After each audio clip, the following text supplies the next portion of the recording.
Bila cikgu buat video berkenaan dengan penjagaan kereta yang berwarna putih, ada juga komen yang minta untuk penjagaan kereta yang berwarna gelap ataupun yang berwarna hitam macam ni.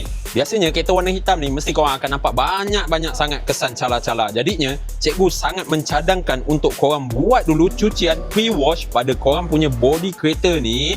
Buang dulu kesan-kesan habuk, kesan-kesan kotoran dengan shampoo pre-wash yang boleh membantu melarutkan kotoran-kotoran sebelum korang nak buat contact wash.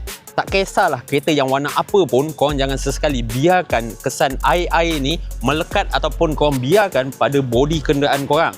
Okay? Dia akan menyebabkan korang punya bodi ni nampak kesan water sport. Lagi-lagi kereta yang berwarna hitam ni lagi nampak jelas dia punya kesan water sport.